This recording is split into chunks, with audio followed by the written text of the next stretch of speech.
Buckle up, folks. Get ready for a wild ride today because we're diving headfirst into a real chiller.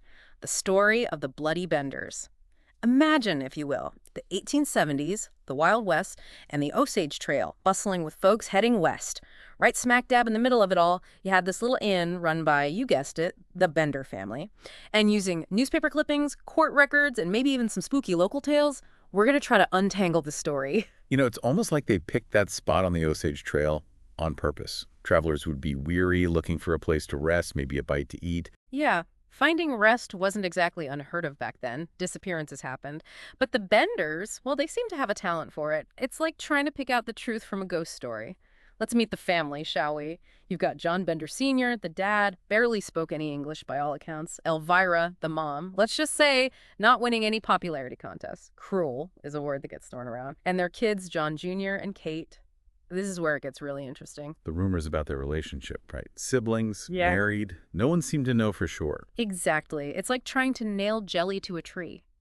Newspapers at the time said John Jr. was almost too charming. People found his laugh unsettling.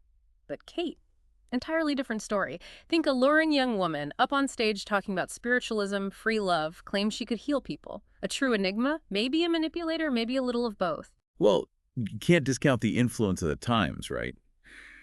Spiritualism was huge in the 1870s. Seances were all the rage. It provided a convenient cover for folks like the Benders.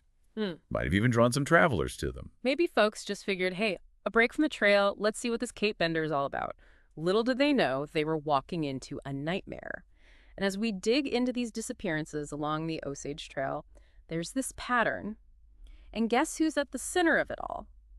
But it wasn't just talk and speculation that brought the Bender family down. There was one disappearance, one that really shook things up, blew the whole case wide open.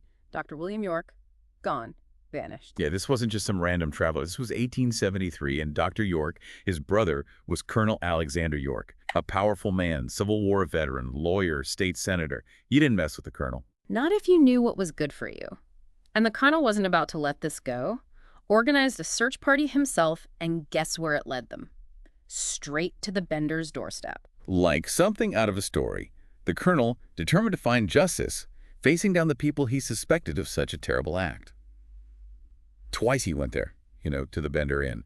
First, just asking about his brother. Later, there were those disturbing rumors about the Benders threatening a local woman. And here they are, face to face with him, someone who suspects them, and they managed to throw him off the scent.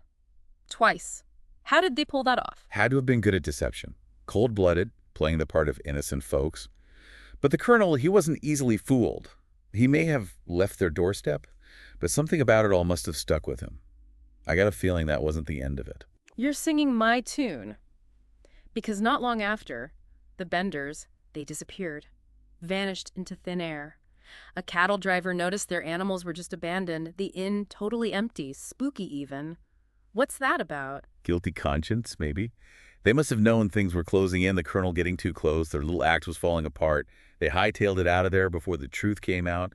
But they underestimated the colonel, the whole community, everyone was on edge, suspicious. And that's when the real nightmare unfolded. The Benders were gone, people started searching their property. What they found, well, it'll give you chills just thinking about it. Can you imagine? Hundreds of people, all drawn to that empty homestead, a shared sense of dread hanging in the air. And then the discovery. A trapdoor, hidden under a bed. A sign of something terrible, hidden just out of sight. Gives me the creeps. So they opened it, this trapdoor, and what do they find? A cellar. And the smell. Yeah. Death. Stained with blood. A gruesome testament to what the Benders had done. But it got worse.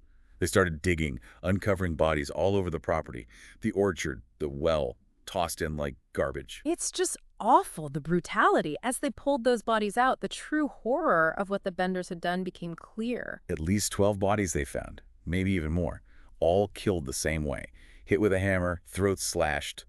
And the weapons, just left there in the house. The arrogance is chilling. It's unbelievable they thought they could actually get away with it, just disappear back into the West, their bloody secret buried in the dirt. They didn't understand. A community wants justice, a brother wants revenge.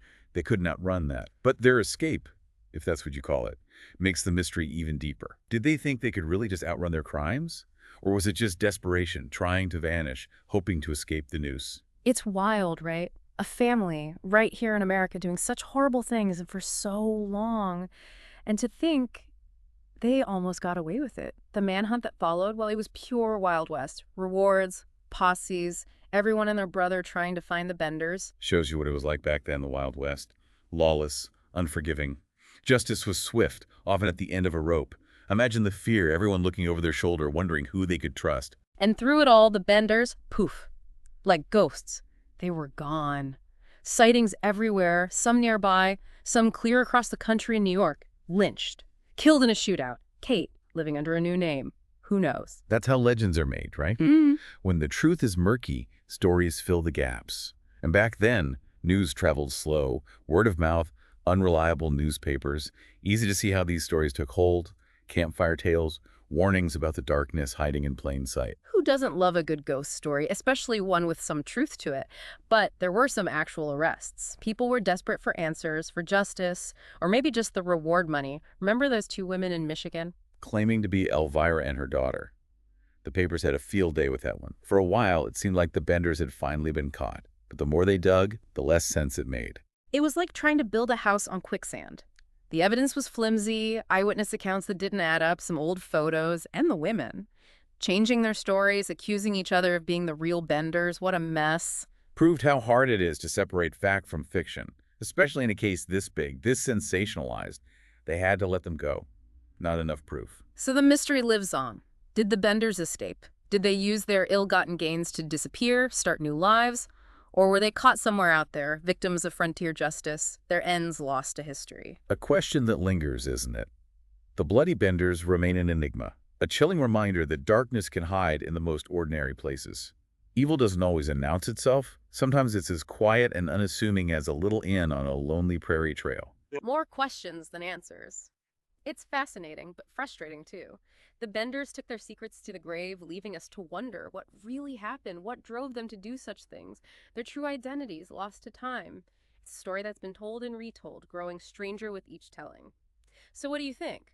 What became of the Bloody Benders? Did they escape or did they meet a darker fate? Head over to our social media and let us know your theories. Maybe, just maybe, you hold the key to solving this American mystery.